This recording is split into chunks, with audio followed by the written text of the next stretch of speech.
So here we have the Renault Clio GT line on a 68 plate. I'm going to start off by showing you around the outside of the car, then we'll hop in and run through some controls on the inside. But from the outside, you can see it's a 5-door car with alloy wheels. Let's start off inside the boot and then work our way around the rest of the car from there. You'll see we have reversing sensors, plenty of boot space as well, along with that 60/40 split folding rear seat, should you wish to increase that space even further. Okay, so we're just going to work our way back round to the front of the car and then we'll hop in and run through some controls on the inside. But now that we've done a full circle of it, you can see it's in excellent condition the whole way round. Just briefly before we climb in, I think this is what we're seeing the interior from this exterior point of view. There's plenty to run through on the dashboard, so let's hop in and we'll do that right now. Okay, now that we're inside the car, we're going to start with the dials. On the left-hand side, we have the rev counter. On the right-hand side, we have the fuel gauge. And in the middle, the digital readout for the speedometer. We also have the total miles for the car there. And you can see they are 20,714. You can change the information that's displayed in that section by pressing a button on the end of the right-hand stalk for various different bits of trip computer information. If we back out to the steering wheel, we have controls for cruise control on both left and right hand sides of the steering wheel, as well as voice activation. So you can hit that button, ask it to dial anyone in your contacts list, and it will do that for you without you having to take your phone from your bag or pocket.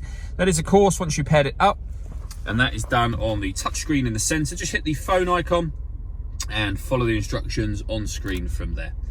When it comes to music in this car, we have the radio. We have FM, AM and DAB radio, as you can see. If you want to listen to your own music, hit the media button. Nothing is connected at the moment, but you can see we have auxiliary and USB inputs just there. You can also stream your music wirelessly via Bluetooth audio as well.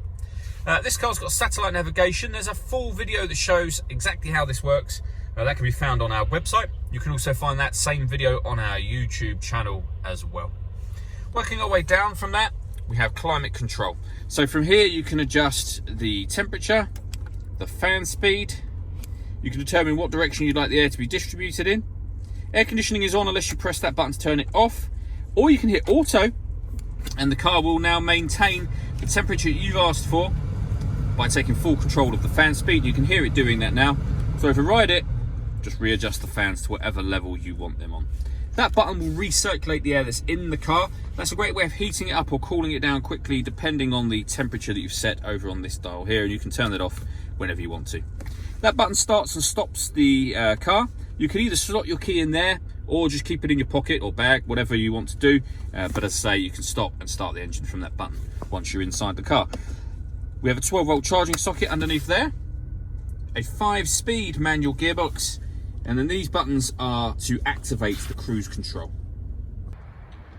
All that leaves me to say is thank you for taking the time to watch this video.